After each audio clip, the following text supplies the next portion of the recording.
There may be a better way to teach our children, an approach to learning that engages every area of a child's brain. It enhances their memory, expands their ability to solve problems, and has been shown to lead to improved behaviour, increased attendance, and greater parental involvement. According to new scientific research, young brains perform better on music.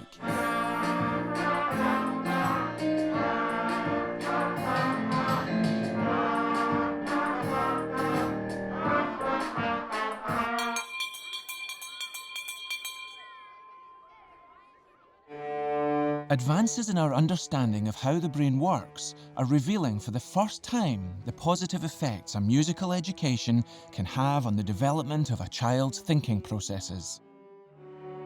Since 1999, Galleons Primary School in East London has been using an innovative method to teach the national curriculum. The approach of the early founders of Galleons was very much based on the principles of a creative curriculum. When I came to Galleons as an experienced teacher, I noticed instantly a difference in our children. I began to see how music teaching gave the children that scope to grow. When the school opened, it faced very specific challenges, quite common in inner city schools. The school recognised the power of music in motivating the pupils, instilling a sense of discipline, but also helping them to become creative learners across the board. 7 times 3. 21. 5 times 3. Using music as a pedagogic tool can be as simple as singing the register, varying the pitch when speaking, clapping a rhythm, or encouraging children to sing. Good afternoon, Angelina. Good afternoon, Miss Miller. Best day ever. Oh, good afternoon, Isaac. Hola, Usas. Hola, bien. Good afternoon, Zainab. We follow the national curriculum, but we just try and integrate music within it as a way of learning.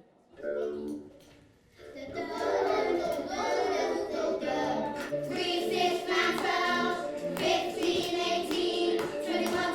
27. Coming up 30.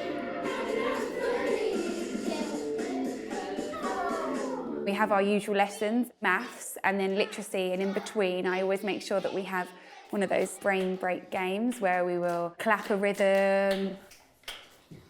So when I say 3, you're going to go to your tables, you're going to need to get your chart and a pencil.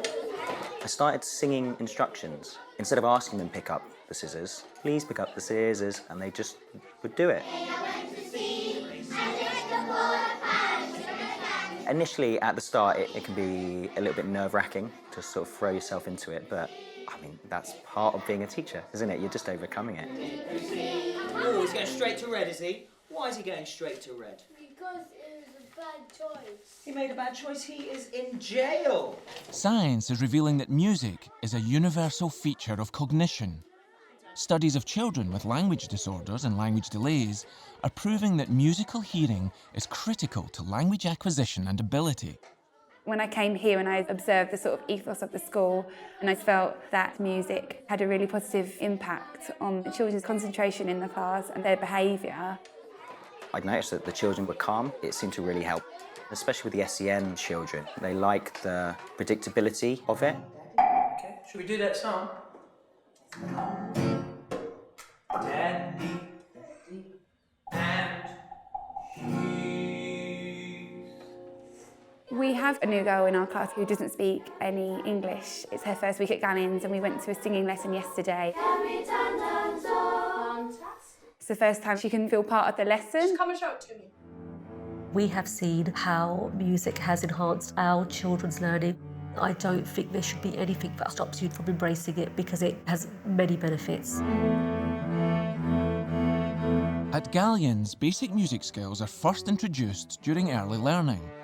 Then, starting in Year 2, each pupil is given a weekly music lesson on a stringed instrument. This is taught by a specialist and tailored to the child's individual needs.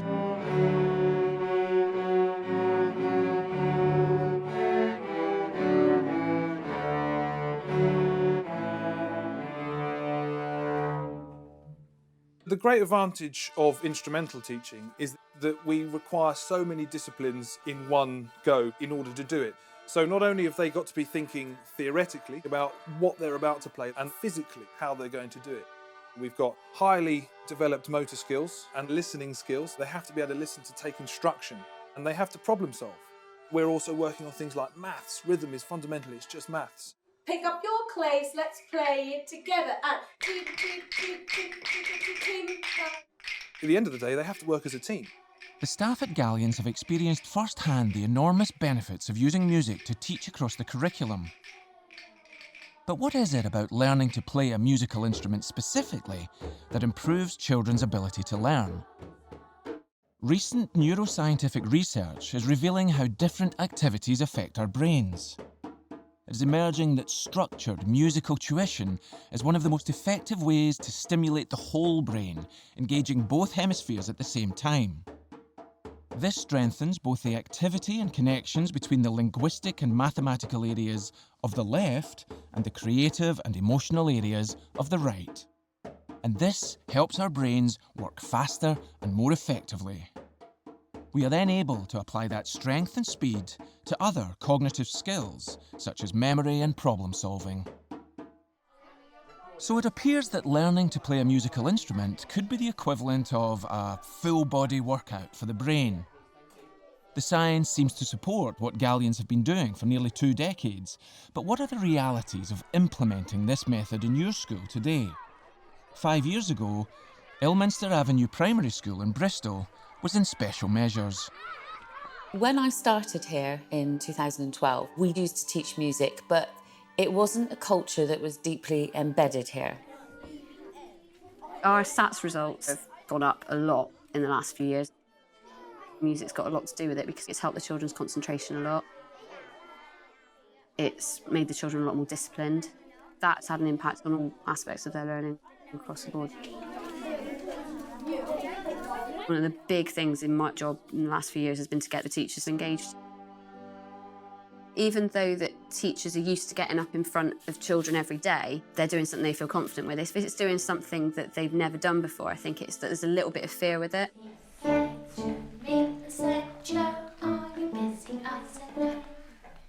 said, press the button with your right hand, right hand, right hand, right hand. The huge challenge for me is that I can't sing at all. So to be holding things like singing assemblies, it was really difficult.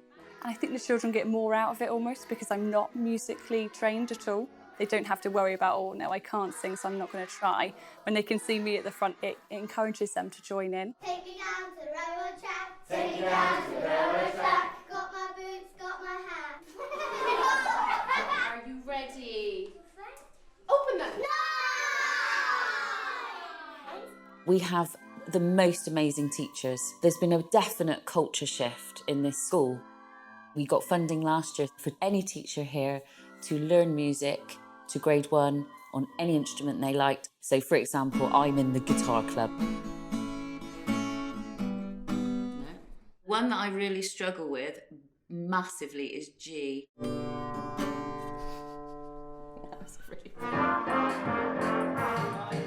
Whilst the teachers at Ilminster Avenue EACT Academy actively take part in music lessons, their work is supported by an external team of music specialists. My trumpet players could maybe only play 1 or 2 notes. They were really struggling, but we carried on. And now they can play a tune, read a note and see what it is, and they can know the rhythms. I think a lot of it is raising the level of what they think they can achieve. We want to make it as easy as possible for people to go from 0 to playing an instrument. We're all about success. We want them to be able to do it and be able to do it well. Tea, coffee, tea, tea. Can we do that again?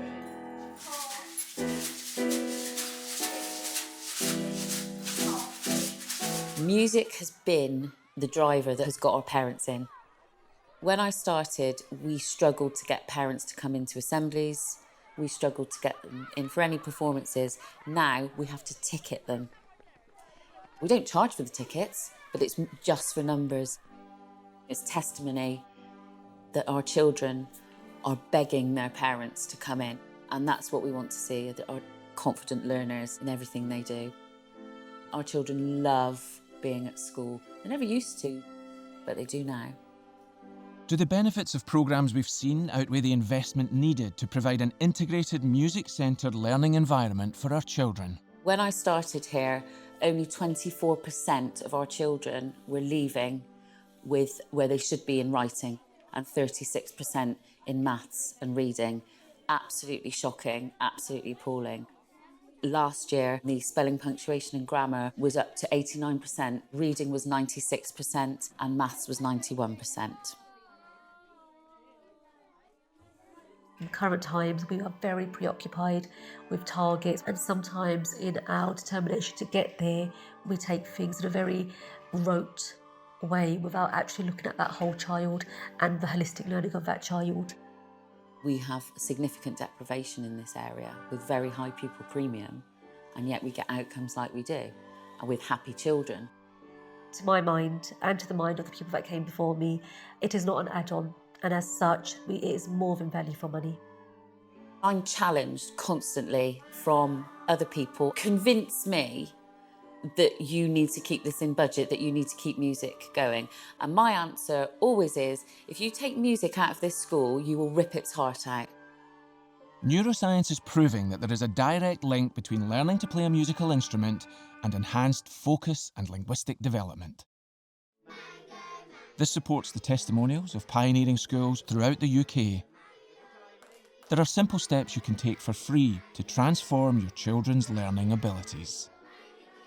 For more information, visit www.musichelpsuslearn.com.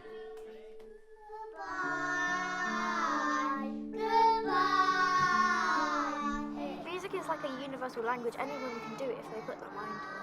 And my secondary school does a lot of music as well. Yeah, I think all of our schools do music. I would really like to carry on music. It's something that brings joy to the world. This school has introduced like all our instruments to us, like all our string instruments. I wouldn't play the double bass if I didn't come to this. I would play the cello if I came to this. Yeah, I'd definitely like to carry on double bass definitely and try and get to grade 8. And I would like to do the saxophone as well. Yeah, I could teach you.